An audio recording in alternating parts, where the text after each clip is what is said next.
BTS보다 돈을 많이 버는 선생님이 있다고요? 그 영상이 정말 웃겨요. 산소 마스크 없이 맨몸으로 바다에 뛰어드는 사람이 있다고 합니다. 오늘도 진짜 한국스러운 이야기 같이 나눠볼까요? 외국인들이 깜짝 놀라는 한국 문화부터 한국 사람들도 아 진짜 그러네 하고 고개를 끄덕이게 되는 이야기까지 모두 나눠보겠습니다. 지금 바로 시작할까요? That's so Korean!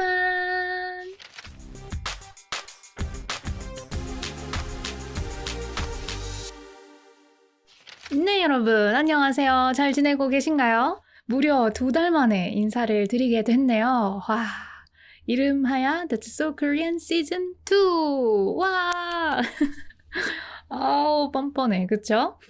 네, 어쨌든 기다려주셔서 감사하고요. 제가 그래도 항상 좀 재미나고 어디에서도 이야기하지 않은 그런 좀 특별한 주제를 팟캐스트에서 다루려고 많이 고민하고 있는데요. 제가 요즘에 여기저기 얼굴을 비치고 있잖아요. 새로운 팟캐스트 프로그램을 2개 정도 하고 있어서 일단 거기에서 다루지 않은 주제를 고를 겸 또 여러분이 특히나 이 That's so Korean에서 보고 싶은 주제를 생각할 겸 여러 가지 조사도 하고 하면서 겸사겸사 이제 돌아오게 되었습니다. 기다려주셔서 감사해요. 앞으로는 조금 더 한국스러운 문화를 다루려고 하고 더 자연스럽게, 더 편안하게 저도 여러분께 이런저런 이야기를 드려볼게요. 여러분은 무슨 일을 하고 계세요? 직업이 뭐예요? 그리고 여러분의 직업을 한국어로 이야기할 수 있나요? 댓글로 지금 알려주세요. 저는 저를 소개할 때 저는 한국어 선생님이에요 라고 말을 하는 편이에요. 불과 몇 년 전까지만 해도 제가 한국어 선생님이에요 하면 아, 국어 선생님이요? 이렇게 오해를 하기도 했어요. 그러니까 한국인을 대상으로 국어라는 과목을 학교에서 가르치는 선생님이요? 이렇게 생각을 하셨는데요. 요즘은 제가 외국인 분들한테 한국어를 가르치고 있어요. 이렇게 하면 다들 바로 이해를 해주시는 것 같아요. 그만큼 한국어나 한국어 교육이 많이 알려진 것 같기도 해요. 그리고 요즘은 진짜 워낙 직업이 다양한 것 같아요. 그리고 이런 걸로 또 돈을 버시는구나, 이런 직업도 있구나 하면서 신기하기도 하고요. 그런데 오늘은요, 제가 오늘 준비하면서 특히나 재미있었던 주제인데요. 한국의 문화를 아주 잘 보여주는 이색 직업이 있습니다. 한국에만 있는 직업도 있고 다른 나라에도 있지만 한국에서 유독 발달한 그런 직업들도 있어요. 그래서 여러분이 들으면서 진짜요? 몰랐어요. 이런 순간이 한 번씩은 올 텐데요. 한번 잘 들으시면서 과연 여러분 나라하고는 어떻게 다른지, 또 이런 직업을 이전에 들어보셨는지 댓글로 남겨주시면 좋겠습니다. 그럼 지금 바로 그 직업에 대해서 알아보도록 해요. 그리고 여러분, 저 달력이 아직 3월인 이유는요. 그냥 제가 게을러서 그렇습니다. 오늘 촬영 날짜는 4월 24일 금요일에 촬영을 하고 있는데요. 제가 귀찮아가지고 아직 달력을 4월로 바꿔놓지 않았어요. 그래서 이왕 이렇게 늦은 김에 5월 되면 그때 맞춰서 다시 5월로 바꿔놓으려고요. 네. 아무튼 오해 없으시길 바라고. 자, 첫 번째 직업. 제가 오늘 소개하고 싶은 첫 번째 직업은 바로 이겁니다. 뭐라고요? BTS보다 돈을 많이 버는 선생님이 있다고요? 네, 조금 과장하긴 했지만 사실이에요. 선생님인데요. 슈퍼카를 종류별로 가지고 계시거나 최고급 빌라에 살고 계시는 그런 분들이 있어요. 바로 일타 강사입니다. 일타 강사. 아마 드라마 일타 스캔들에서 보셨을 수도 있어요. 일타 강사가 뭐냐면요. 원래 뜻은 1등 스타 강사예요. 이분들은 학교 선생님이 아니에요. 학원 강사, 학원 선생님, 혹은 인터넷 강의에만 나오는 그런 선생님이에요. 사교육 강사죠. 한국에 학원 문화가 있다는 거는 많이들 아시잖아요. 워낙 어렸을 때부터 수학학원, 영어학원, 논술학원 이러면서 수능을 준비하고 또 성인이 되어서도 각종 자격증 학원이나 공무원 시험 학원 이런 데를 다니는 분들이 정말 많아요.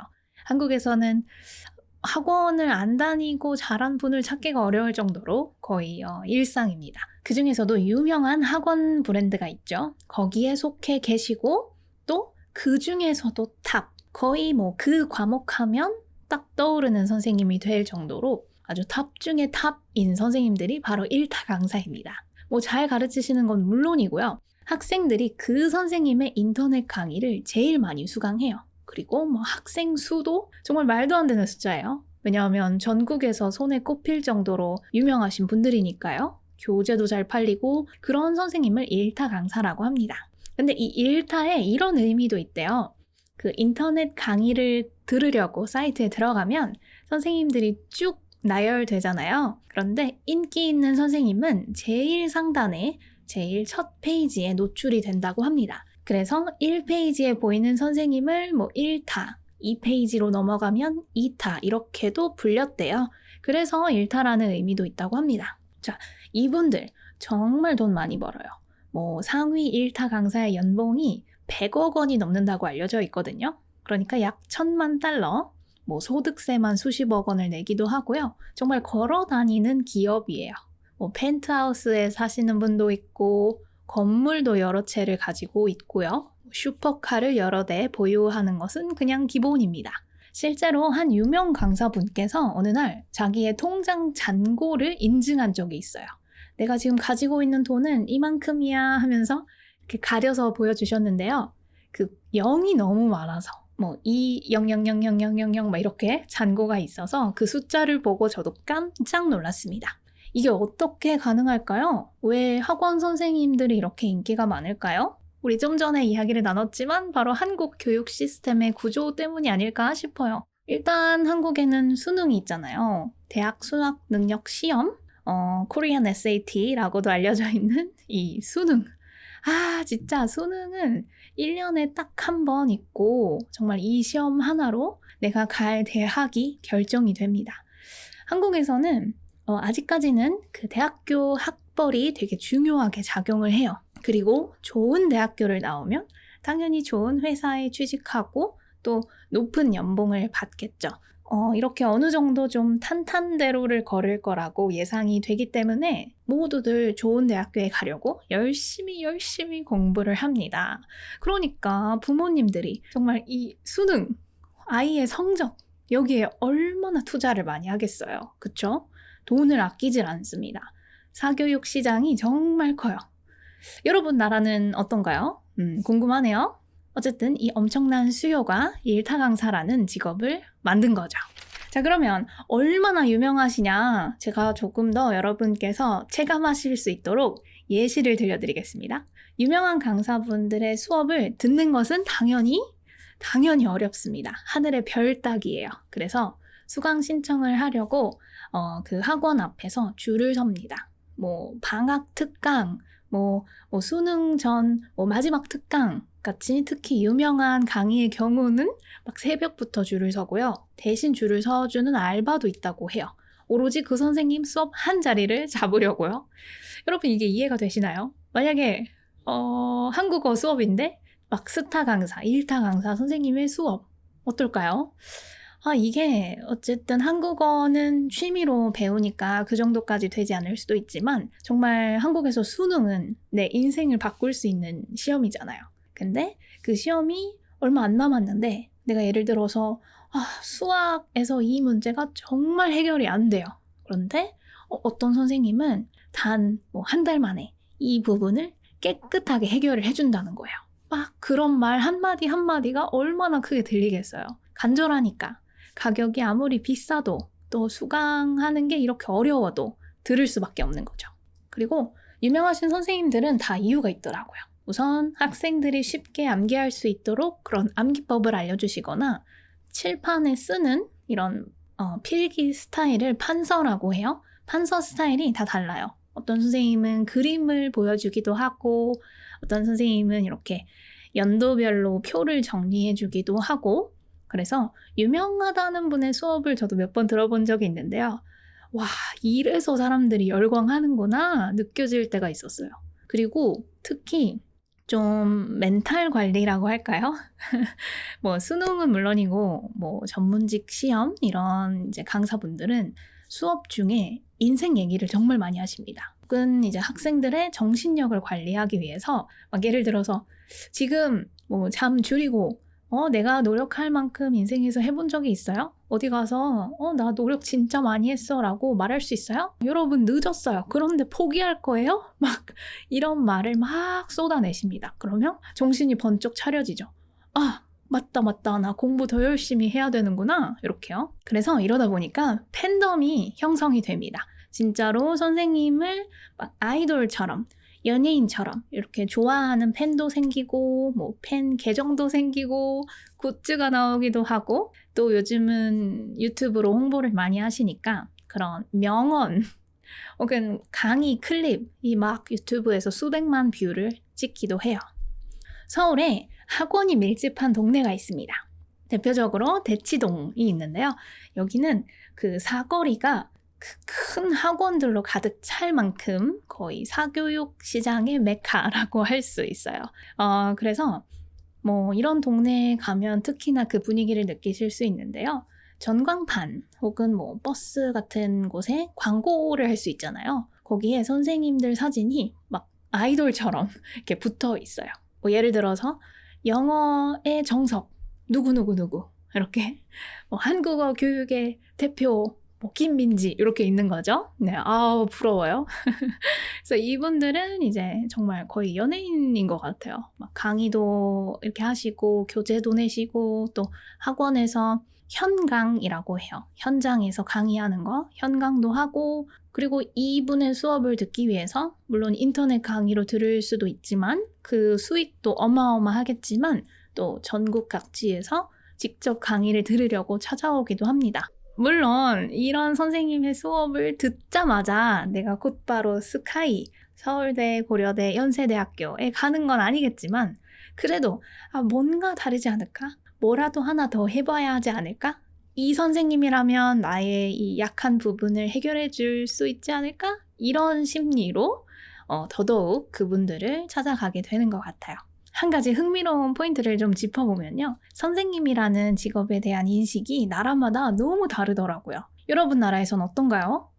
뭐 어떤 나라에서는 선생님이라는 직업은 좀 대체적으로 연봉이 낮고 고생을 많이 한다는 인식이 강한 반면 이 한국의 일타 강사는 그 정반대에 있다고 볼 수 있을 것 같아요. 부와 명예를 다 가지고 있으니까요. 물론 이 뭔가 한국의 사교육 시스템이 건강하냐는 별개의 문제지만 어쨌든 직업으로서의 일타 강사를 보면 정말 신기하죠. 좀 독특하고 흥미로운 존재인 것 같아요. 여러분은 어떻게 생각하시나요? 이어서 두 번째 직업입니다. 쓱싹 뭐라고요? 내 몸을 닦아주는 사람이 있다고요? 맞습니다. 세신사라고도 잘 알려진 목욕관리사 분들입니다. 목욕관리사. 어떤 직업일 것 같아요? 바로 한국 목욕탕에서 때를 밀어주시는 분들이에요. 한국 사람들이 목욕을 할 때 목욕탕에 가는데요. 이렇게 탕에 딱 들어가서 몸을 불리고 그 다음에 때를 밀죠. 여러분 혹시 때 미는 영상 보신 적이 있나요? 저는 이 영상이 생각이 나네요. 그 미국의 유명한 코미디언이시죠. 코난 오브라이언하고 그 다음에 배우 스티븐 연하고 이렇게 한인타운 찜질방에 가서 때밀이를 체험을 받습니다. 그 영상이 정말 웃겨요. 특히 코난 오브라이언의 표정이 막 압권입니다. 얼굴이 막 빨개지고 그 때밀이를 체험을 하는 그런 영상이 있는데 처음엔 좀 당황도 하고 나중에는 좀 빠져드는 그 과정이 되게 웃겨요. 자, 그래서 이 때밀이가 뭐냐? 목욕탕에 가서 몸을 어느 정도 불린 다음에 까끌까끌한 때수건이 있어요. 혹은 이태리 타올이라고도 부릅니다. 그 특유의 줄무늬 패턴이 있는 때를 미는 데 사용하는 아주 거친 천이죠. 그걸로 불린 몸을 살짝 힘주어서 밀면요. 그 죽은 각질이 좀 이렇게 떨어져 나옵니다. 처음에 보면 되게 충격적이에요. 아니, 이게 내 몸에 달라붙어 있었다고? 싶죠? 근데 다 밀고 나면 엄청 개운하고 피부가 완전 달라져요. 막 탱글탱글하고 애기 피부 같은 느낌이 들어요. 요즘 뭐 K-뷰티라고 해서 외국에도 좀 많이 알려져 있더라고요. 그리고 사람마다 좀 좋아하는 때수건도 다른 것 같아요. 부드러운 거 좋아하는 사람, 좀 더 까끌까끌하고 거칠거칠한 게 좋다고 생각하는 사람 등등 있는데 대부분 자기 떼수건 챙겨와서 뭐 가족끼리 갈 수도 있고 친구끼리 갈 수도 있는데요. 같이 가서 서로 밀어줍니다. 근데 혼자 갔을 때는 좀 얘기가 달라지죠. 왜냐하면 등은 떼를 밀 수가 없잖아요. 손이 안 닿으니까. 그리고 어떨 때는 좀 힘들고 귀찮아요. 아니면 그냥 전문가의 손길을 받고 싶습니다. 그럴 때 이 목욕관리사분께 제 몸을 맡깁니다. 목욕탕 안에 계시거든요. 그래서 이제 거기 또 가격표가 붙어 있어요. 요금은 보통 목욕탕마다 다르고 또 내가 어떤 걸 하느냐에 따라 다르겠지만 보통 25,000원 정도부터 시작한다고 합니다. 그래서 얼굴만 받을 수도 있고요. 등 혹은 뭐 마사지까지 같이 받을지 말지에 따라서 가격이 달라집니다. 이분들께 가서 때밀이를 맡기면 돼요. 그리고 이게 기술이 있어야 가능한 거니까 잘하시는 분들은 아프지 않게 딱 적당한 강도로 깨끗하게 밀어주십니다. 그래서 여러분의 순서를 기다리시다가 여러분의 차례가 되면 그 침대 같은 곳이 있어요. 거기 누우면 다 알아서 해주십니다. 저는 사실 아직 안 받아봤는데요. 왜냐하면 그 모르는 사람한테 온 몸을 맡긴다는 게 아직은 좀 낯설어가지고 안 해봤어요. 근데 받아보신 분들은 진짜 좋아하시더라고요. 그 끝나고 피부가 완전히 달라졌다, 너무 좋아졌다 라는 분들이 많아서 저도 언젠가는 한번 도전해봐야겠다 싶기는 해요. 사실 그리고 한국 사람들의 그 좀 좋은 피부, 아기 피부 혹은 뭐 유리 피부 이런 거 좋아하시는 분들 많잖아요. 저는 이 K-뷰티의 원조 중에 하나가 이 때밀이 문화에 있다고 생각해요. 그리고 거기 문화의 중심에 계신 분이 바로 이 목욕관리사가 아닐까 싶습니다. 좀 어떤 분들은 그거 너무 아프지 않아요? 너무 좀 부끄럽지 않아요? 이렇게 물어보거든요. 근데 뭐 그냥 한국 사람들한테는 자기 피부 관리하는 거라고 볼 수 있어요. 이어서 세 번째 직업. 뭐라고요? 새벽에 내 차를 모는 낯선 사람이 있다고요? 네, 세 번째 직업은 대리운전 기사입니다. 줄여서 그냥 대리기사라고도 해요. 대리는 대신한다는 뜻이고요. 운전은 다들 아시죠? 나 대신 운전해주는 기사. 네, 그게 대리운전 기사입니다. 상황을 한번 그려볼게요. 막 회식을 했어요. 한국 사람들하고 회식을 하고 막 고기에 술 좀 마셨어요. 그래서 나왔는데 밤 11시. 근데 여러분은 차를 몰고 여기 온 거예요. 그러면 당연히 지금 운전은 안 되는 상태입니다. 그럼 어떻게 해요? 뭐 다른 나라라면 어떻게 하는지 모르겠어요. 뭐 아예 DD라고 해서 미리 그날 운전할 사람을 정해놓는다고도 하는데 혹시 여러분은 어떻게 하시는지 알려주시고, 한국 사람들은 바로 대리기사님을 부릅니다. 앱이 있어요. 어플이 있어서 뭐 현재 위치랑 목적지를 입력을 하면 몇 분 안에 기사님이 오십니다. 그리고 그 기사님은 제 차 운전석에 앉으세요. 그리고 뭐 저의 목적지까지 제 차로 데려다 주십니다. 어떤 분들은 그래도 모르는 사람이 내 차를 운전한다고? 새벽에? 이렇게 생각하실 수도 있는데요. 한국에서는 완전히 자연스러운 일이에요. 물론 다른 나라에도 대리운전 시스템이 있지만 한국에서 유독 발달을 했대요.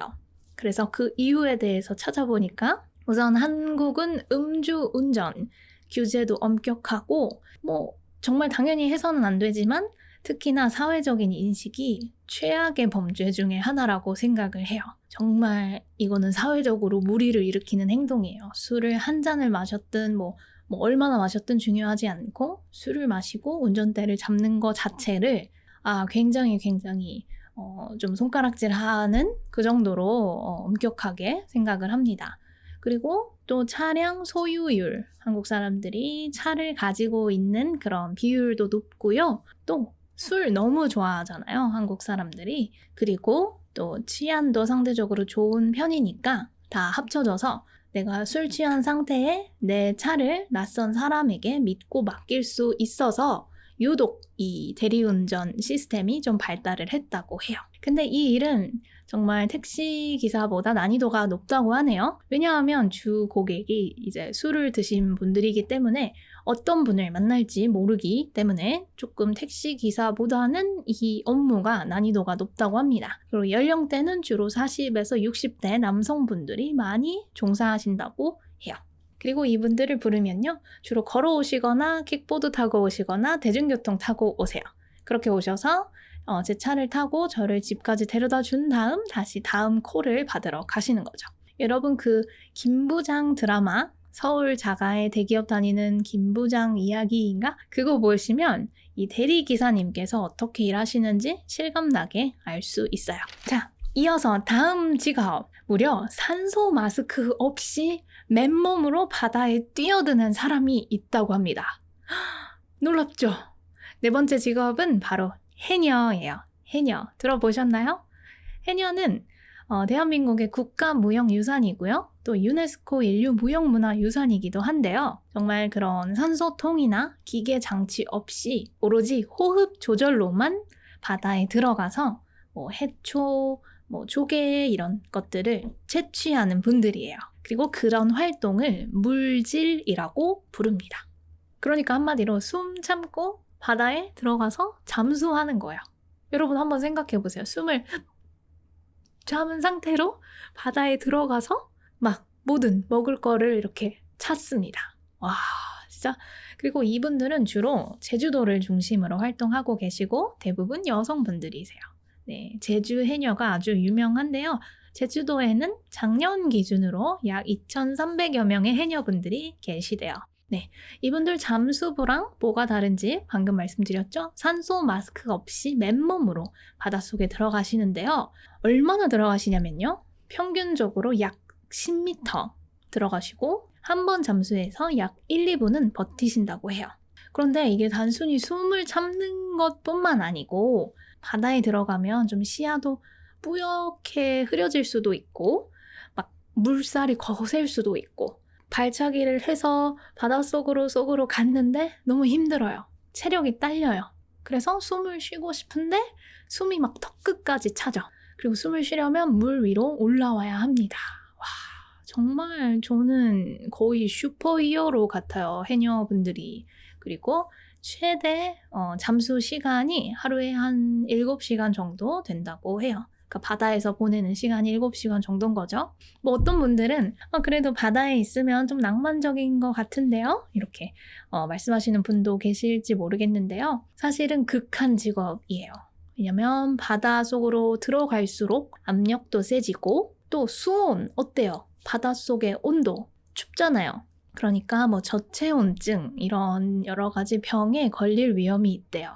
그리고 또 드물지만 바닷속 생물 상어, 해파리 이런 거에 습격을 받을 수도 있고 그래서 해녀분들께서 부르는 민요, 그 전통 노래죠. 거기에 저승길 왔다 갔다 라는 표현이 반복적으로 나온다고 합니다. 그러니까 내가 한눈을 팔면 혹은 나도 모르게 아차 하는 순간 정말 위험해지는 그런 일이라고 해요.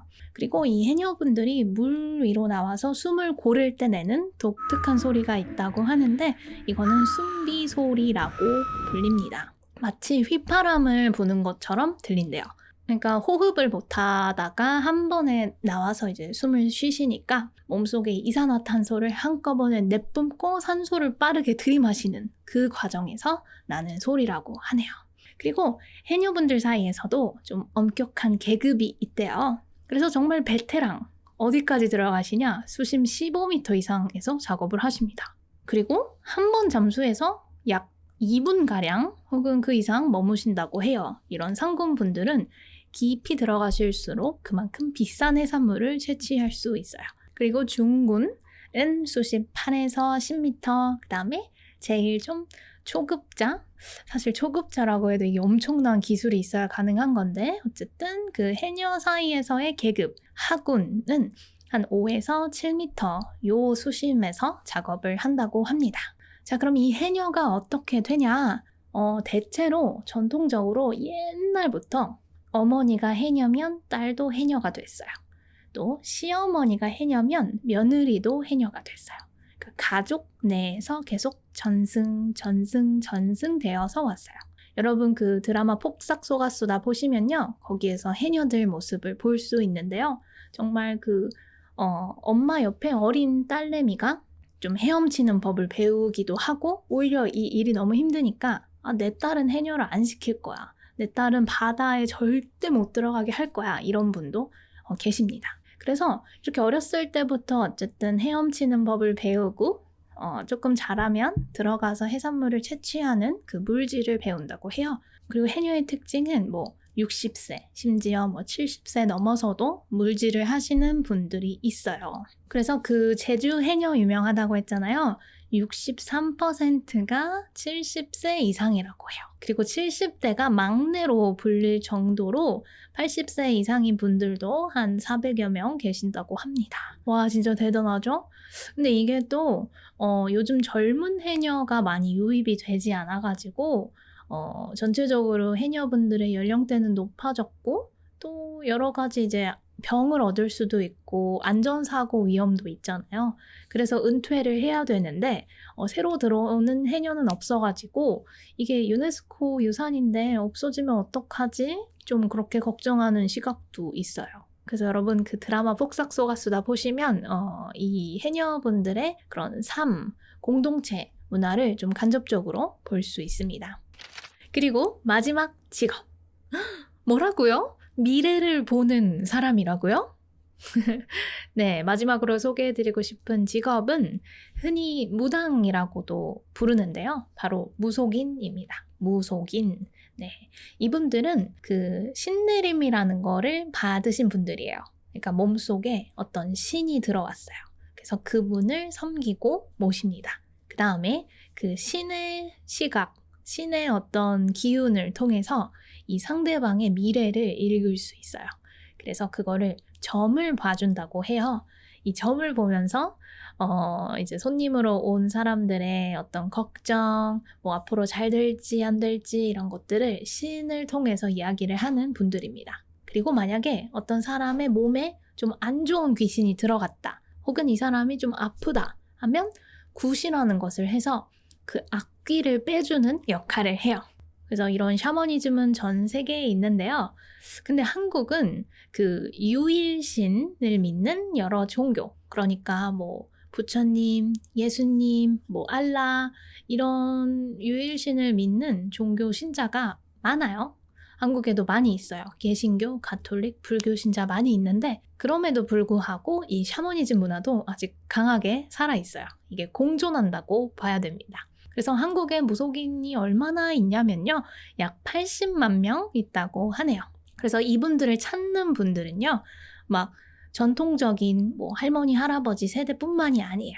예를 들어서 취업을 앞둔 20대, 사업을 이제 시작하려는 30대 CEO, 심지어 대기업 임원분들도 가시고 또 아이돌 데뷔 날짜라든지 회사 사옥 이전 날짜, 신제품 론칭일 이런 것들을 무속인한테 물어보고 결정한다는 이야기가 좀 공공연하게 돌아요. 내가 종교가 있더라도 뭔가 좀 중요한 일을 앞두고는 그렇게 가게 되는 거죠. 여러분이 한국을 생각했을 때 한국은 좀 인터넷 속도도 빠르고 K-팝, K-드라마로 전 세계를 이렇게 리드하는 문화 강국이잖아요. 근데 동시에 그런 나라에서 무속인이 엄청난 영향력을 가지고 있어요. 왜냐하면 제 생각에는 한국은 좀 경쟁이 치열한 사회예요.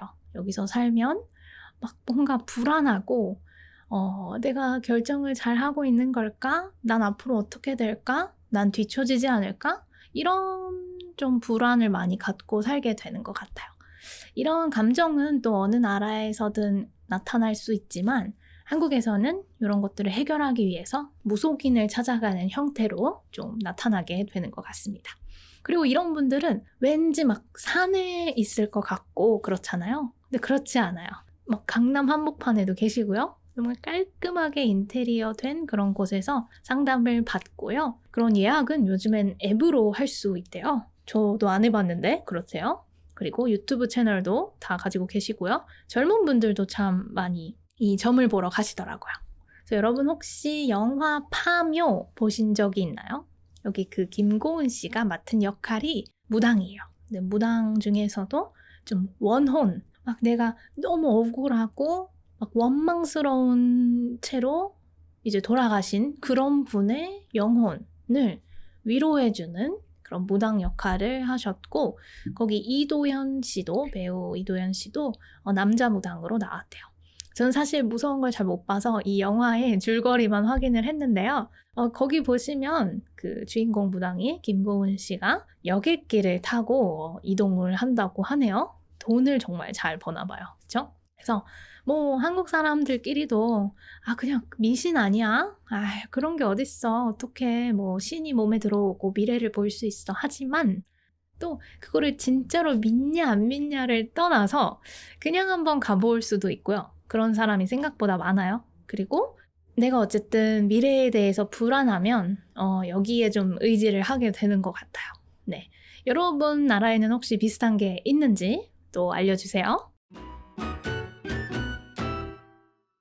네, 여러분, 오늘 제가 소개해드린 직업, 일타 강사, 목욕관리사, 대리운전기사, 해녀, 그리고 무속인, 어떻게 좀 재미있게 들으셨나요? 이 중에서 제일 인상 깊었던 직업, 딱 하나만 꼽으라면 무엇을 꼽으시겠어요? 댓글로 알려주세요. 저는 오늘 이야기하면서 다시 한번 느꼈는데요. 그 직업을 들여다보면 그 나라의 문화에 대해서 잘 알 수 있는 것 같아요. 그런 수능이라는 압박이 있기 때문에 일타 강사분들이 더 생겨나게 됐고, 또 회식 문화하고 좋은 치안이 합쳐져서 대리운전이 좀 활성화가 되고, 정말 문화가 직업을 만들고 직업이 다시 문화를 유지시켜주는 것 같은데요. 여러분 나라에만 있는 이색 직업도 있나요? 댓글로 꼭 알려주세요. 진짜 궁금해요. 그리고 이렇게 살아있는 생생한 한국 문화에 대해서 더 깊이 알고 싶은 분들은 제가 운영하는 말하기 클럽이나 문화 강의도 함께 확인해 주시길 바랄게요. 한국 사람만 아는 그런 진짜 한국스러운 문화 이야기들, 거기에서 제가 더 소개해 드릴 수 있을 것 같아요. 저는 그럼 다음 시간에 더 재미있는 주제로 찾아오도록 하겠습니다. 들어주셔서 감사합니다.